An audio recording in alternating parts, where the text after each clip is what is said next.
Welcome to Camera Shake Podcast, episode 92, the podcast where we talk about photography, videography, and anything that's got anything to do with any of that. With me, Kersten and Nick Kirby. And if you're wondering where we are today, well, we're in the car. Why are we in the car? No hands! Insert green screens, moving Yeah.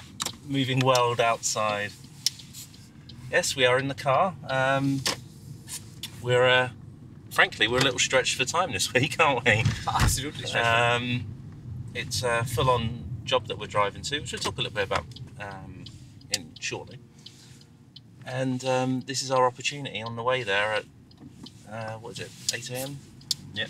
To get an episode in. So here we are. Yeah, so we have, since we started this podcast, we've never missed a Thursday.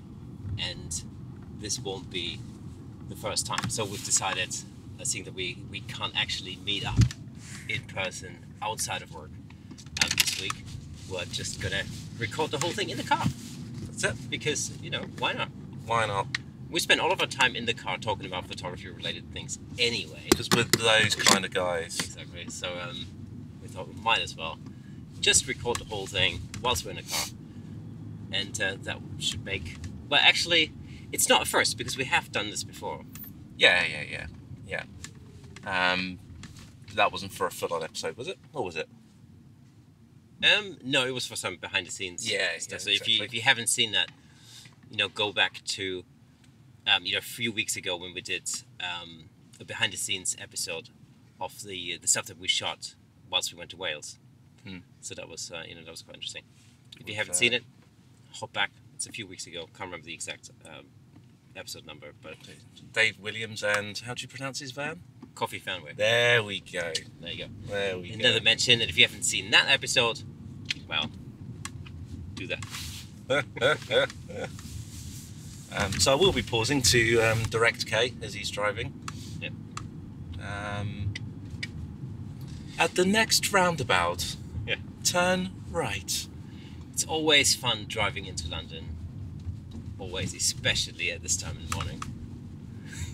Yeah. Actually, I rephrase that. It's never fun driving into London. I'm often driving and I'd be swearing already.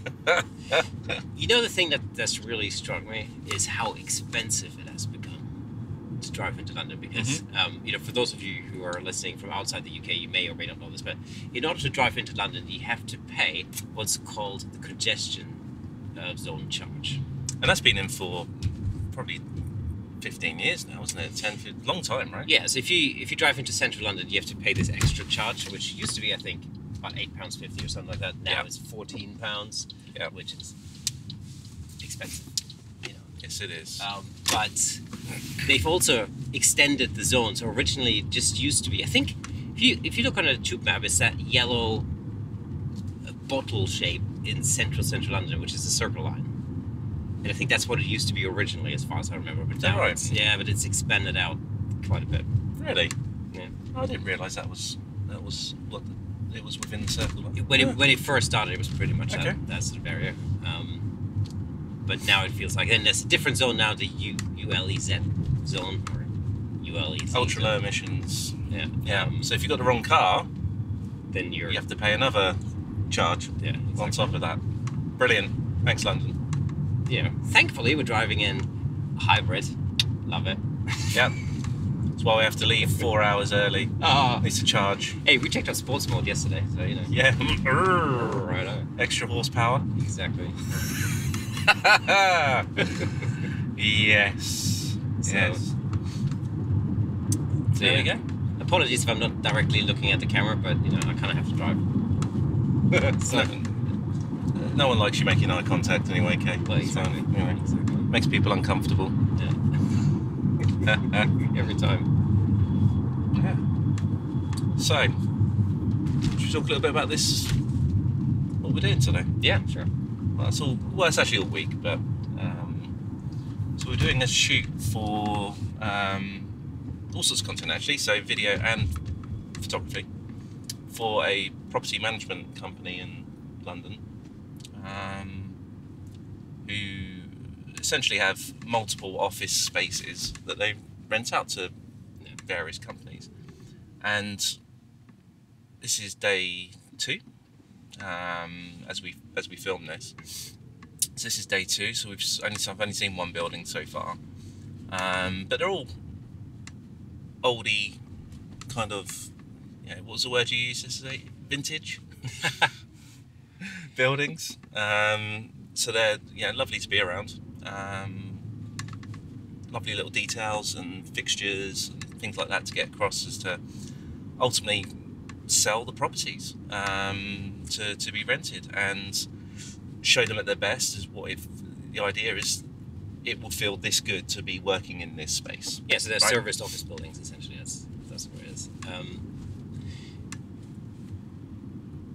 It really is, in a nutshell. It's a real estate shoot. What's proving interesting time-wise is to do both video and photography at the same time. I think that's a challenge. Yeah, unfortunately there was no way around that. So it's up to us to try and still produce the same quality. But the reality is something will suffer somewhere. But it's our job to make sure that doesn't show, basically. That's basically it. But we will see. I reviewed a little content last night. Looking good. Yeah, we'll show a little bit of behind-the-scenes footage as part of this episode. So if you are listening to the audio version, you might want to hop over to YouTube to take full advantage of that. That is, of course, unless you're watching the YouTube version in the car, which you shouldn't be doing, Tommy. Always listen to audio in the car, as you well know. Mm-hmm. Tommy. Anyway, that being said, so it should be an interesting shoot. It's been a while since I've shot property or real estate. Probably not since last summer, I think. Strangely, in the middle of the pandemic. Right. Yeah. But it's good to get back into it, really. It is. I mean, the other problem we have to work with is working around the people who are in that building, right? So, you, in normal circumstances, taking a particular shot might take you half an hour, might take you an hour, whatever that might be. It takes 3 times as long. Because there's people milling around, you've got to get out of the way, you've got to pause for a second. The room isn't available yet, it's going to be available in a while. It just takes so much longer. Yeah, of course you got to work around the people who are actually doing jobs. So like a ninja, we are virtually invisible. Yeah, you got your balaclava with you, haven't you? Absolutely. Yeah, good. Got my invisibility cloak. Invisibility. All right, Harry. Harry Plopper. Anyway, so how did you find yesterday? Because that was the first day on this particular job. Yeah, I think the good thing about yesterday is it's probably the one building that won't be seen quite as much in the final kind of video and images, because it's an older building. It doesn't, it's in the middle of being renovated, I think, in places, and certainly from an outside perspective, we've got a ton of scaffolding left. A ton of scaffolding on the outsides next to it, which doesn't help. So I found it a very challenging day yesterday. Through pure, okay, now I've only got 5 minutes to do what I planned to take an hour to do. Yeah. So, and that's what I mean by something's going to suffer here and there. But it's about being on it, using as much of your experience as you possibly can, to minimise any potential impact. And there's always going to be things that you can't control. That's the nature of it, right? And it's your ability to deal with those problems. Was also, no matter how well you lay out the day, we had really planned the day through. You have to be really flexible. On a job like this flexibility is really king. because you're working around other people. That's like there's one building out of the 4 buildings that we're shooting where we're actually having Sunday access to the building, and the building's going to be completely empty, which basically means we won't have to work around anybody. We can we just go in, shoot the whole thing, and we've got all the freedom to move around in any way we want. The first 3 buildings, unfortunately, we'd have to work around other people working there, which is fine. It's part of the job, but it just means that things do tend to take a little bit longer, as you said. So the other thing, of course, is that shooting the exteriors is extremely weather dependent, and in this country, I don't know if you can see just outside the windows on our side there. What's a good word? Oh, grey. Yes, that's the word we're going with. Yeah, grey. Grey. It's awful. And that's what it was like all day yesterday. So we couldn't really shoot the exteriors. Oh, you could have done, but what's the point? You end up having to come back and and shoot them in better light. I think for exteriors, lighting conditions are really key. No matter how good your Photoshop skills are, it's just never going to look the way it should. No. If it's shot in bad light. No, it's not just about the sky, is it? It's about what the sky does to. Generally an overcast sky is what you would strive for, really, but just to get the soft light. But at this time of year in this country, it's just the wrong kind. It's really dull. Yeah, it's just dull. So there's no light outside whatsoever. Yeah. Plus from I think past midday, it's starting to kind of get dark again. Yeah. So. Yeah. The lighting conditions for exteriors are not ideal. So in a few months, it would have been all right, but now, no. Yeah, it just means planning an extra time for those kind of shots, and again being flexible, because if you see the weather forecast and you realize that's going to be a good day to do it, you're just going to have to go and do it, and just seize the opportunity. But that's where we are. So that's where we are. Where are we now? Just about to hit the motorway. Yeah. So if you are a resident in Florida and you need someone to shoot your properties or your real estate, give us a call. We would love it. Yeah. Yeah. But that being said. Yeah. See you next week.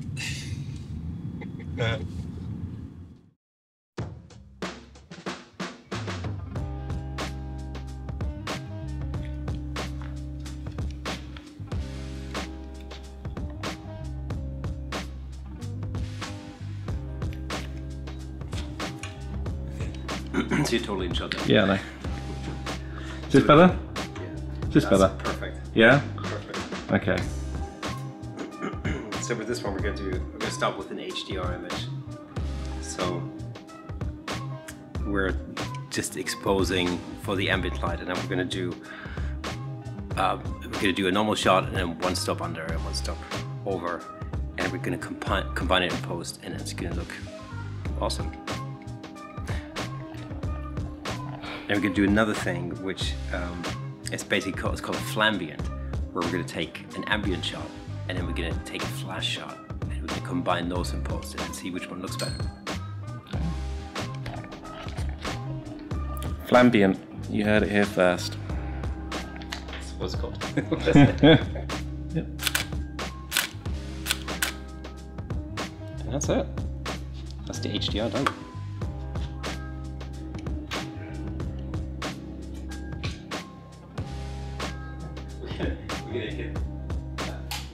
Ambient shot done. That's our first shot.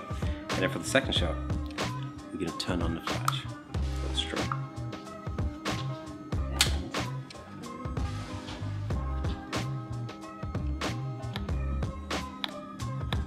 We're going to see how it develops. We're going to use the same flash settings as yesterday. If we're lucky, that should do the trick.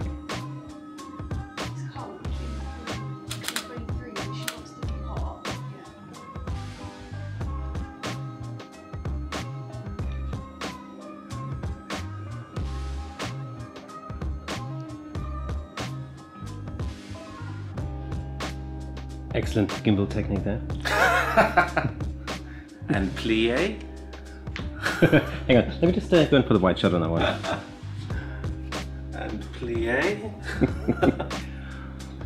And ravel. I'm impressed you know the proper terminology. Yeah, so am I. So am I.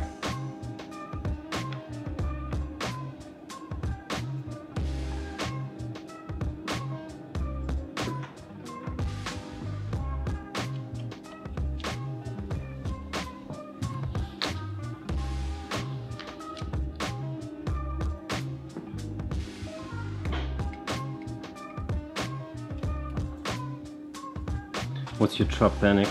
Hmm? What's your trub? My trub is that I can see the reflection of light in glass, and it's not going anywhere, so that's not gonna work. Let's try back over here.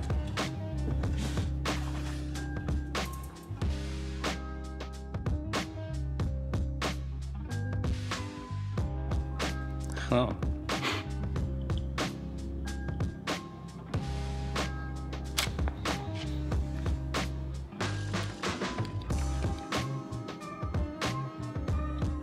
The one over is going to be it. Also, I guess half a second. So, Nick, are you filming flowers again? Oh yeah, petals. You're a petal. Flower photography. Yeah, you are a petal.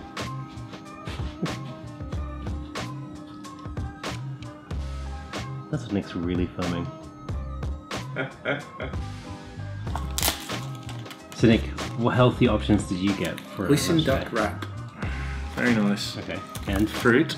and Cake zero. and That's it. what you got for dessert there? Over there. Just a snack of a dairy milk. Just a tiny little chocolate bar right there.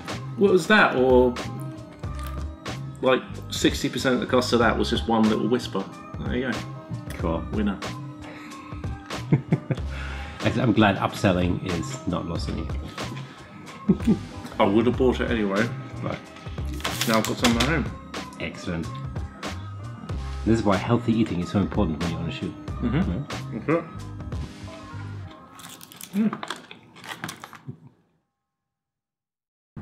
What else has been happening? Well, there's been a few new announcements.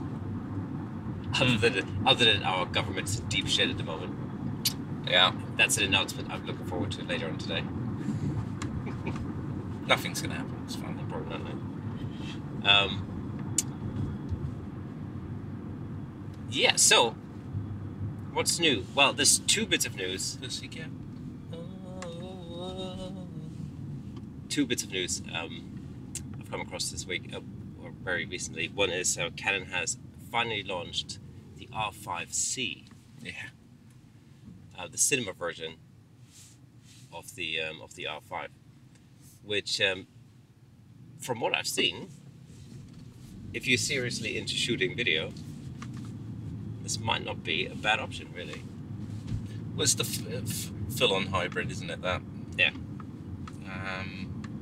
What are they pricing it at? Do you know? It's $600 more expensive than the regular R5. Why would you not have that? For $600 extra, why would you go for the R5 at all? Okay, well, I mean, the R5C is chunkier. It's a bigger body. They've basically... It's a C70 body, isn't it, almost? Well, almost, but not quite. It's just chunkier. It's deeper. And it's got because it basically has the cooling system pretty much bolted on the back. Yeah. You know, for lack of a better word. Other than that, it looks pretty much from the front. It looks very much like the R5. There's a couple of differences, like they've put on video light, and there's a couple of extra switches. You can switch between video and. Sorry, they've put what on it? There's like a red. Video Oh light. right. I thought it was you're talking about an inbuilt. Oh like, no. LED or something. Yeah. Okay. Right. So, generally, and it's unlimited 8K 60 frames per second shooting. Mm-hmm. So all the limitations that were criticized when the R5 first came out, you know, the limited recording times of all of that's a thing of the past with the R5C. Yeah. So, well, it's the same as if they're considering it part of their cinema line, technically. I don't know if they are or not. The C would suggest that they are. yeah. None of those would have any time limit. They can't for the cinema camera. Just What is really wrong interesting, thing to actually, is you essentially there's a button that allows you to flick back and forth between photo mode and video mode. When you switch to video, all the menus change, and it basically then switches from the typical Canon, Mhm. you know, photo menu to the cinema type style menus, which is really quite interesting. So, no matter what environment you come from, you'll feel comfortable with that camera, one way or another. Yeah, Yeah. yeah. Yeah, I think my R6 does that. I think they've been doing it to a degree Right. for a while, Canon. That there's options appear that weren't there before. Right. Not that I'm a huge fan of any menu system, but Canon's is all right, I have to say. Once you've looked through it a couple of times, it's pretty intuitive. Yeah. Apart from one particular feature that I can never find on the R6 anyway, can never find the anything to do with the HDMI output. Don't know why. It's always obvious when I do find it. So why don't I look there? There you go. Yeah, it'd be good to see some footage from it. I'd like to see what options are being provided for colour in there. You know. So apparently, it really comes pretty fully equipped with like all the different C logs, and the water bank. So from what I've read, it appears to. I mean, they've really appear to have thrown, you know, the kitchen sink at it. What makes you wonder what's going to show up in the actual like proper cinema camera line that they've been doing for years. What they're going to do to that. You can go over. We're down on this road.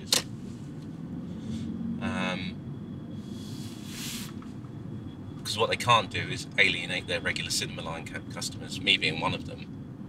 And you know,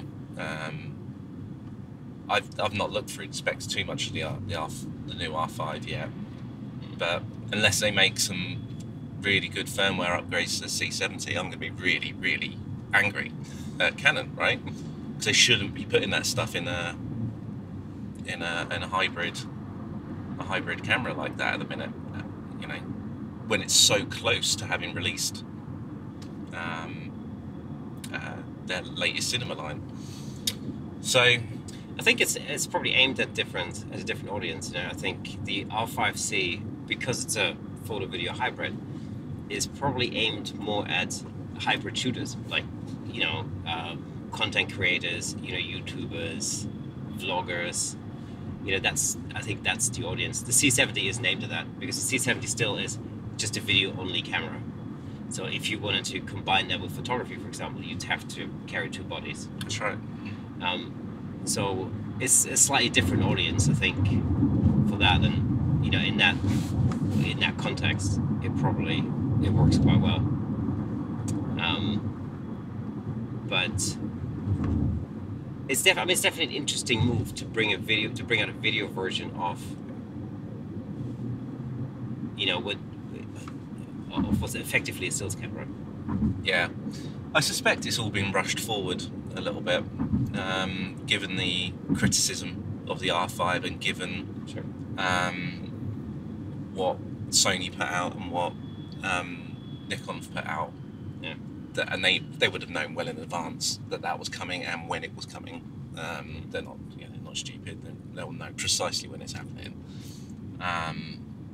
That they've rushed it all forward, and I suspect this R5C originally wasn't planned for a little while yet to come out. But you know, back to flexibility. Exactly. Things happened, and they've had to make some what would have been severe changes from their perspective, and bring it out sooner to keep on top. You know. And the R3 has had some really amazing specs, and of course, we don't really know what the R1 is going to bring in terms of like video capability. It's definitely, the Z9 has shown that Nikon is very, very seriously pushing into that space. I don't think they're taking any prisoners at the moment. So it'll be interesting to see what Canon will come up with next. Yeah. When we hear more about a future, the top of the line R1, basically. Yeah. I still wonder whether Nikon have shot their load, so to speak, and that's what they've got. That's all they've got now. I don't know. I'd be happy if they, again, like I mentioned in past. It's wicked though, so it's not a bad load to shed. No, I mean, you never know. I mean, I'm waiting for a Z8 type of line, in the hope that the autofocus advances that they've made with the Z9 will trickle down, which I'm pretty sure they will. I can't really imagine why they wouldn't. An interesting thought that occurred to me the other day is what would happen to the Z7 in that case, because I can't really, with a Z8, I can't really see a point in a C7 and a Z7. The Z6 will, I'm 100% sure that will stay in the lineup. That's a great camera in that segment. The Z8, in my view, will be a high resolution, fast autofocus, very video capable kind of camera that's going to sit where, the D810 kind of range used to be. Right. Yeah. Basically, so that's basically the equivalent of the R5, if you want to call it that. So the video specs will be somewhere similar to the R5, I guess. And maybe it will take, and hopefully it will take into account the autofocus advances and the technology of the Z9. When you bring all these things together, you can actually have a super capable camera right there in that segment. Are there rumblings of the 8s yet? Well, I mean, there are no official announcements where, it's the obvious gaping hole in the lineup. Not only in terms of number, because we got a Z6, the Z7, and we already had 2 generations of the Z6 and the Z7. Yeah. And then we have a Z9, so what's missing? Yeah. That's the Z8. And also, there isn't really a camera in that segment. The Z7 isn't really an equivalent, well, it's not an equivalent to the R5, and it's not really an equivalent to the, the D800 series, whether it's a D810 or D850. So there really is an equivalent in that, in that range that's missing with Nikon at the moment. And that's really the reason why I haven't actually considered going mirrorless in the Nikon system at this point. Yeah. I could probably do most of the stuff that, well, actually, no, I could do all of the stuff that I do with the Z7. No, without a shadow of a doubt. But the... you want a decent advancement, given that you haven't changed your body for a while and you've been using your 750 for absolutely a long time. Totally. And it still works, absolutely. If you're going to upgrade and you've got to that point where, that body's about right, it's got to be the right one. The autofocus for me is a sticking point. Yeah. That's really what's holding me back. I would love, don't get me wrong, I would love to get my hands on the Z9, 100%, definitely. But there are 2 things that are keeping me from that. One is the financial investment. This is quite an expensive camera. Although, that being said, also very extremely competitively priced. In comparison to like the R3, for example. I mean, they've really come in and lowballed the competition and really, brought in a camera that is, at the moment, a complete leader in that segment. I'm still not sure how they've done that. There was clearly a marketing plan, and it was designed to keep photographers moving on to other systems in that upper level segment, so the professional shooters basically. So the trouble is, I suspect they're probably not making much to any profit on it, and I get the purpose of drop it to that low, and don't get me wrong, I'm all for it. Prices come down. Okay. But that's their new bar. Yes. They can't now start increasing their prices for what will be a lesser camera in the Z8, let's just say. So let's talk about some other Nikon advancement, because I think it'd be all of a sudden become very obvious where the profits are. Because Nikon have also announced a brand new 400mm lens. So brand new 400mm 2.8 lens. That is, by all accounts, from everything I've seen, is absolutely staggering.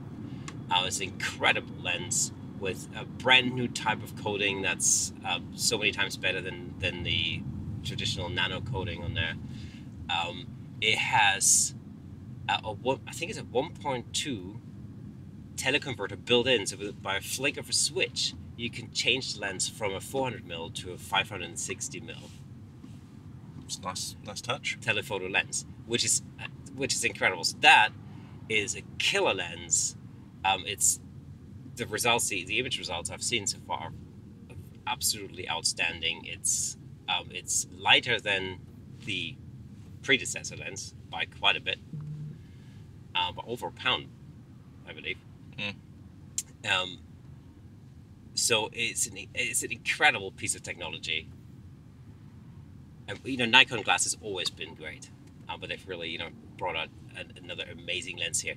It'd be a fantastic lens for sports shooters, for example, wildlife shooters, all that kind of stuff. Anything that requires you to get really, really close.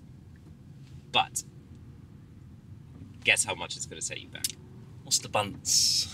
$14,000. What? So, I won't be upgrading. What? Yeah. So, it's a 14,000, a 14 grand. You heard it here. 14,000. How are they justifying that? Zero idea. But yeah, I think. Sorry, people. That would have been $7 grand had they not priced the Z9 at whatever they did. There we go. So, no further explanation needed. Exactly. So I think where 14 grand. So it appears to me that where the money's coming from is the lens lineup. Of course, I mean, this is really if you think about it, this is also true for Canon, of course. Moving from DSLR technology into mirrorless technology, meant moving on to a brand new mount. And of course, although you can convert your existing lenses, and that's important because people have invested a lot of money into their glass. And I think that would have been a reason not to upgrade. If you think like, well, okay, now I don't have to just change my camera body, but now I've got to spend possibly tens of thousands of pounds in new glass as well, especially when we're talking pro glass. Yeah, it makes the whole change extremely expensive.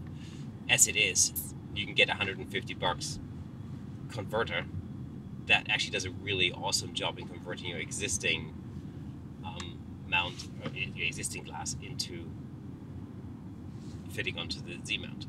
And of course, Canon have done the same thing by developing a converter that allows you to get to do the same thing. So that's great.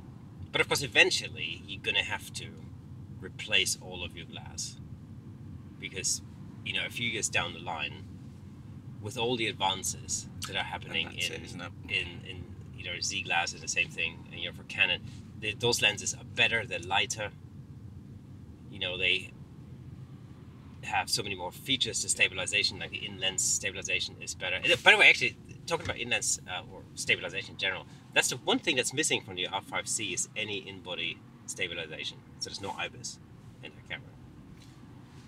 Which is true of all their cinema cameras. Yeah, so, but of course the R5 still had IBIS built in. Most likely it's a matter of space in that R5C body, because they had to put all the cooling systems in and all that kind of stuff. But then also, one of the things I've heard is that they basically, most likely have said, well, cinema shooters probably prefer cameras without in-body stabilization anyway. that being said, if you get in lens stabilization, you again can benefit from that. Helps for sure. And what they will have in it, I'm sure, is the digital IS that the C70's got in it, which I've just started using to give it a go. It's sensational. It's really good. Really, really good. I've yet to come across any footage where there's any odd kind of warping happening or anything like that, as you can imagine. I'll tell you a funny thing. So digital stabilization is very fun to use sometimes. And I cut together a little behind the scenes clip of a shoot we did a few weeks ago where we shot some Harley Davidsons and so on. And of course that was all handheld footage. Yeah. And some of it, I just for fun, tried to stabilize a little bit in Final Cut Pro, and the results were completely unusable. Well, what would you expect in Final Cut Pro? It works. The stabilization does work. It does work sometimes. But there were two instances actually where it really went horrendously wrong. One was when I was trying to stabilize the behind-the-scenes footage that we shot in Wales on the Coffee Phoneware episode. That was all handheld with no in-camera stabilization and no lens stabilization. No lens stabilization, any stabilization whatsoever, and we were in a van going off-road. Yeah. So it couldn't have been any worse. Hilarious. Love it. But yeah, so I'm going to guess that that new i5 has got that in it. I'd be surprised if it didn't. It's only software at the end of the day. But it's cracking. I tell you why I haven't used it up until this point. Because you bought a new gimbal? Well, that too. Is because I saw a load of lots of reviews on it, and as you can imagine on YouTube reviews, what it's like, particularly if they don't like it for whatever reason, that's all you can find on it. You can't find where it's actually worked really well. Of course it's going to fail in certain circumstances. Of course it is. It's just software. And so it put me off, and I thought, you know what, I'm going to give it a go. And I did it on something that didn't matter. I wasn't being paid for it, so I tried it out not a single issue. Tried it on a job. Not a single issue. Cool. So I don't know what these people on YouTube are doing with it to it doesn't work. If you're just shaking it around like that, of course it's going to be rubbish. What's going to stabilise that? Nothing. So does that mean you're going to retire your gimbal now? No. When you start putting it in combination though. Right. Wonderful. Because I don't care who you are, even with a gimbal, it still moves around. So what I've heard sometimes by some people is that when you combine the in-body stabilization with the gimbal, you get some really odd results sometimes. What's your experience with that? On the digital side of this, nothing.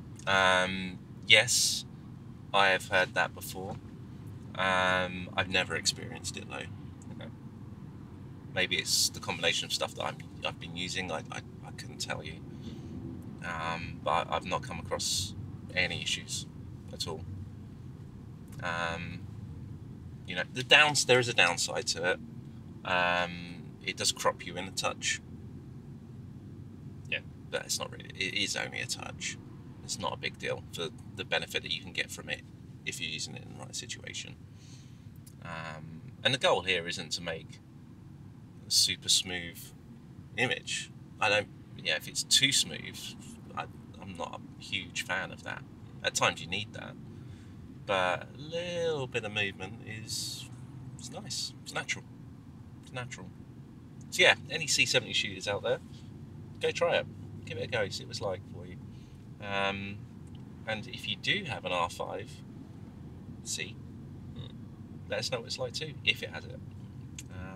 But I don't see why it wouldn't. What's just been announced, I don't think anybody would have been able to get their hands on them. We must have a viewer who's got hold of one so far. Okay, so if you are listening to this podcast and you have had any experience with the R5C, please get in touch. We'd be very curious to see. Tommy's probably got his hands on one. Tommy, if you've managed to play with the R5C, let us know. Super interesting. Likewise, actually, if you've managed to shoot with the Z9, also get in touch, because I'd be very curious to see what your thoughts are now that it's been out in the wild for a few weeks. Yeah, I think that did 5 or 6 of them go out? I forget.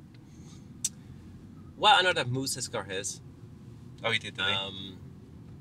And a few other people I know have been able to get hold of theirs over the last few weeks. So they must have produced more than 3. I think.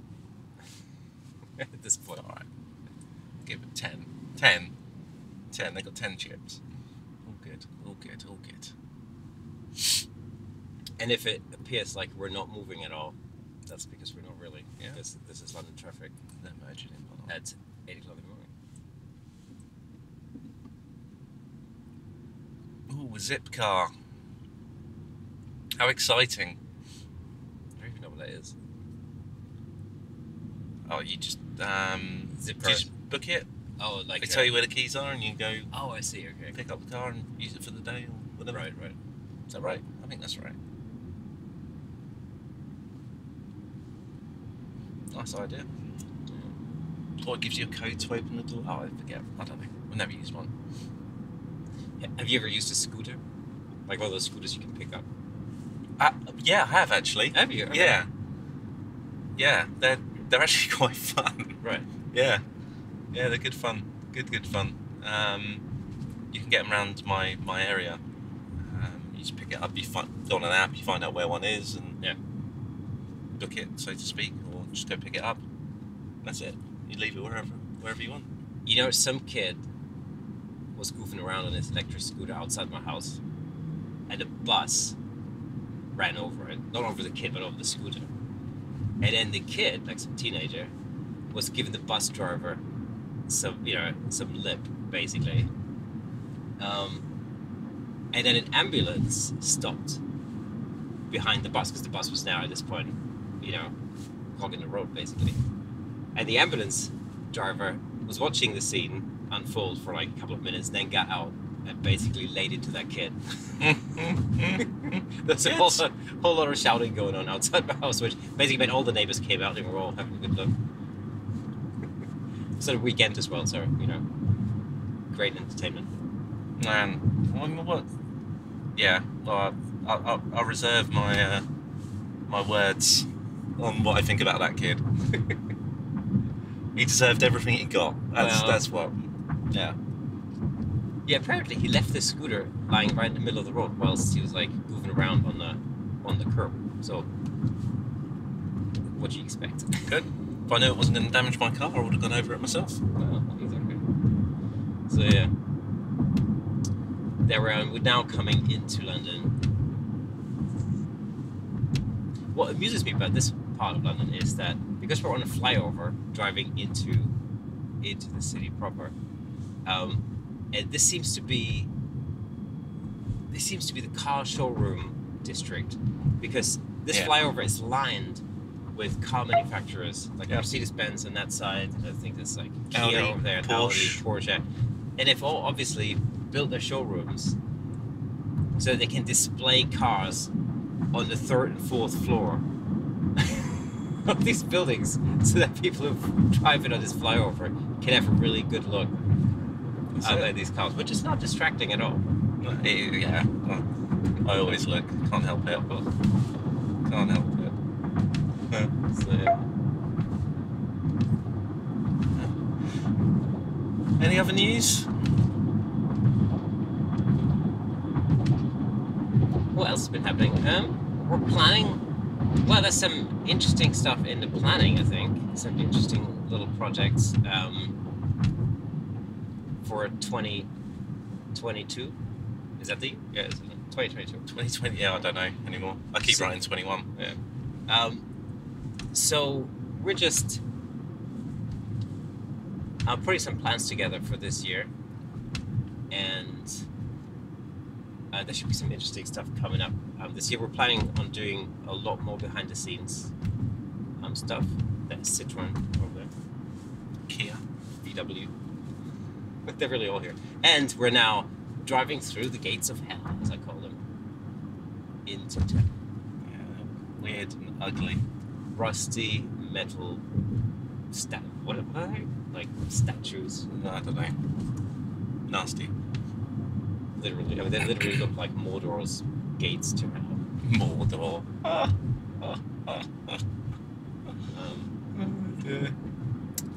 So yeah, there are a few interesting, like I said, a few interesting things happening. Of course, the photography show is happening again in September, so we're going to be there. Yeah, those dates came out today.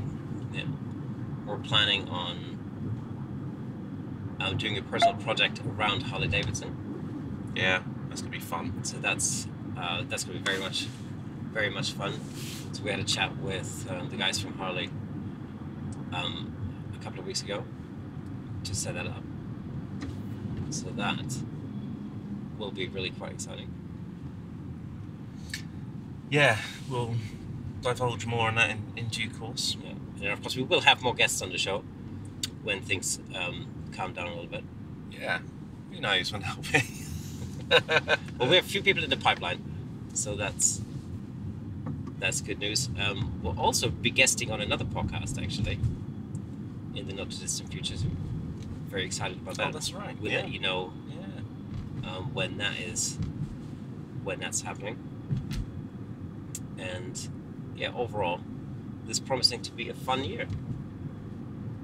Yeah.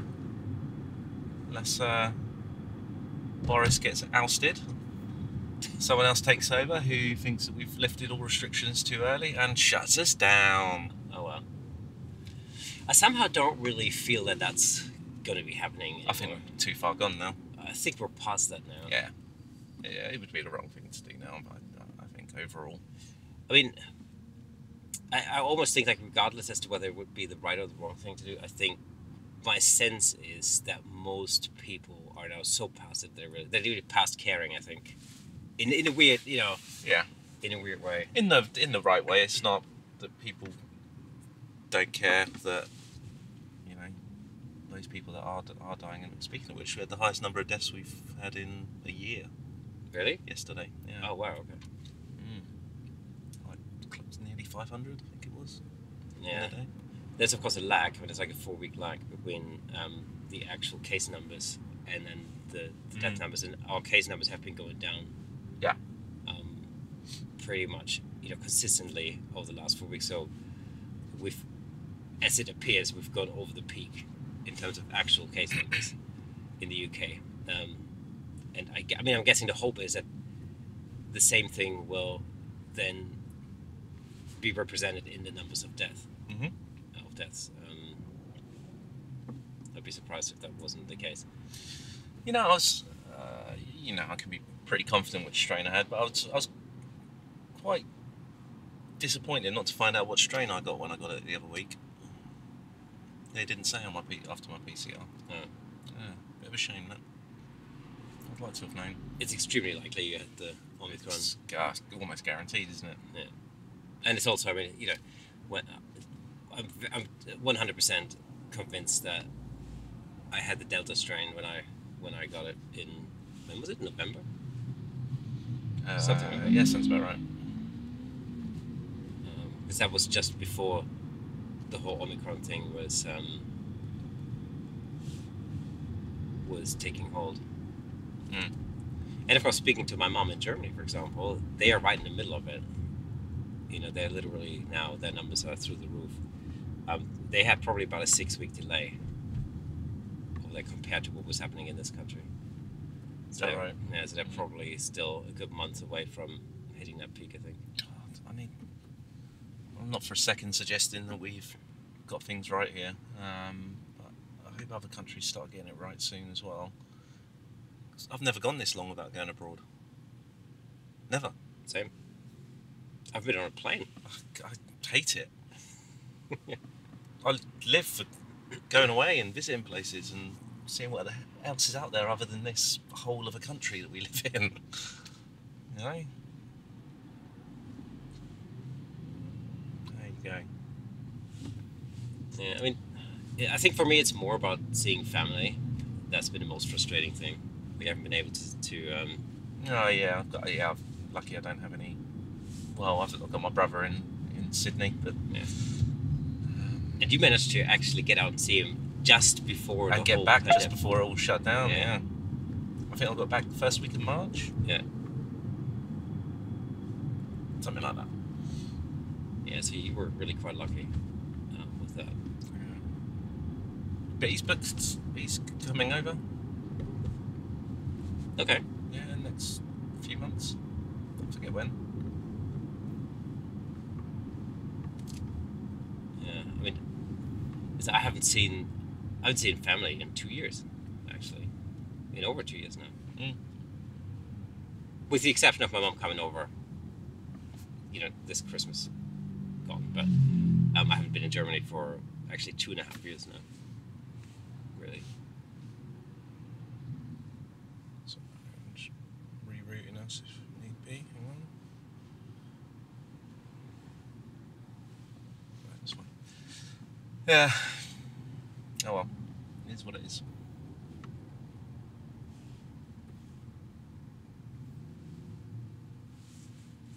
Alright.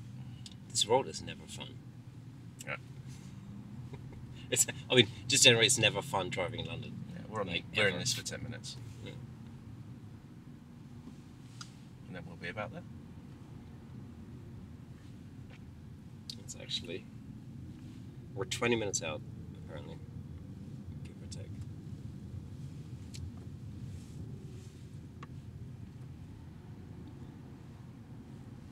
So this is a little bit like celebrities in the car with coffee. It's actually tea. Really? Yeah, What? I ran out of coffee this morning. Oh my god, what a shocker. So as soon as we've unloaded, I'm going straight to somewhere to get breakfast and coffee. Otherwise I won't be able to function. Yeah. That must be the first time I've seen you drink tea. Really? Yeah. Oh, I drink a lot. Do you even know how to make tea? Not properly, no. No, I mean, I always, when we have people around and anybody asks, I offer tea or coffee and anybody says tea, I always have to excuse myself by saying I am, without a doubt, the worst tea maker in this country. So, I take instructions, but I have no idea, what. You're the sort of guy who, if his wife asks you to do something like washing up, just for argument's sake, that you do it really badly multiple times in a row, so you never get asked to do it again. Is that right? No, it's like the thing with tea is, there seem to be so many nuances. Like, how long do you leave the tea bag in, and do you add the milk at the beginning or at the end, and all that kind of stuff. And everybody seems to have different preferences and different thoughts about what constitutes a perfect cup of tea. That I've sort of given up on figuring that out because I actually don't really like the taste of tea. With milk, the typical British way of drinking tea, which is essentially sort of, dirty water with milk. Do you know what I mean? And like 2 heaped spoons of sugar or something. Who's putting sugar in their tea? I don't know. Do you know what I mean? It's like, that's just not my thing. So by default, I don't have a lot of experience with that kind of tea. And so I don't really know.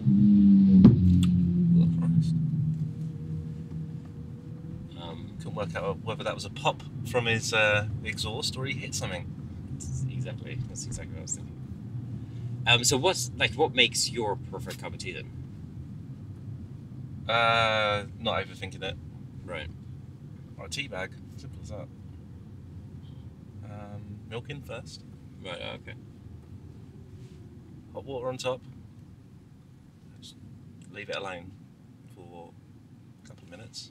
Right. Okay. Go back, give it a little strain. Done. Do you go by time or color? Colour. Right. Okay. Do you squeeze the tea bag at the end? Just only enough so that it doesn't drip. Right. Okay. Because these are all these are all the little details. Yeah. See, I find if you put milk in after, you get some scum on the top. Yeah, exactly. And I don't like that. Are we going down? No, we're going straight on this time. If you're listening to this and you have any, strong thoughts on your perfect cup of tea, please let me know. Trust me, most of the country's going to be very upset that I said milk first. So yeah, if you well, I tell you what, if you do live in the UK, please get in touch, and let us know about your thoughts about how to make the perfect cup of tea. But it'd be also interesting to hear your opinions, if you're listening to this abroad, because I know that in different countries, people do have different attitudes towards tea. I know that from my experience, I don't think I've necessarily come across people putting milk in their tea in Germany. I might be wrong.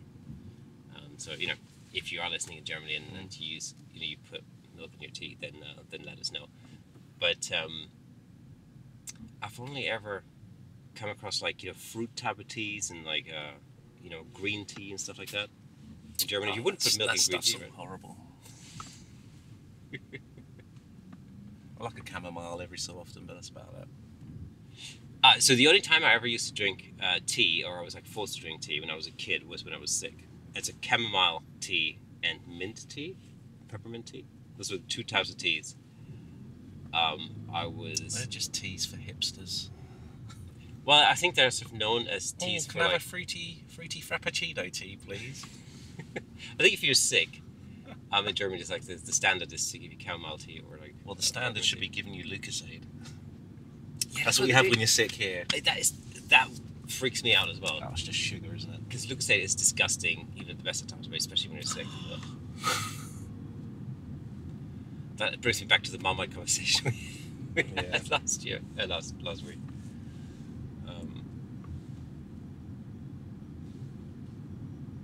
You know how your taste buds change when you're sick and things don't taste quite the same? Mm-hmm. I always know that I'm unwell when Coke doesn't taste right to me. Mm-hmm. So that's my sort of measuring pole. Yeah. And incidentally, the first time I had Coke Zero, I went I think I'm sick. But something was different. But I've gotten used to it. It's, Right, we've actually got quite a few turns and whatnot coming up. Cool. You're not going to be able to focus talking, I promise you. Alright. It's probably worth wrapping this up, and we've got 2 minutes left on this, which hits us to exactly an hour. Alright, cool.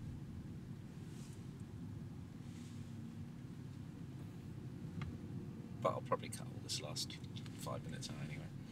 I would leave the tea bit in. Alright, I have to chop a whole section before that then. There's a whole bunch of calls to action in there. Yeah. That makes sense. Yeah. Okay, so we're shooting some behind the scenes stuff. Where are we going to put that in? Are we going to put that in at the end or whilst we're talking about it? Whilst we're talking about it. Alright, cool. Yeah. Cool. Okay. So, anyway, let's wrap this up. So we're going to be going, stay where you are. I think you're going to want to get into the left lane though when you get the opportunity. Yeah. Okay. So we're going to be taking the next main left, which is just up here. Okay, let me just do an outro then. Yeah. Right, so we have come... Let me just do that again. So we have come to the end of episode 92 of the Camera Shake podcast. We're going to wrap this up in the car right now, but I hope you have enjoyed the behind-the-scenes snippets of today's shoot. Please let us know what you thought. Get in touch on Facebook, Instagram, or you can always join the Camera Shake community on our website, camerashake.com, camerashakepodcast.com, and just hit the join community button. It'd be awesome. Other than that, give us a like, leave us a comment, or if you're listening on audio, of course, leave us a little review, because that does miracles in making a podcast see. Indeed. So that's it. Episode 92 come to a close. See you next Thursday.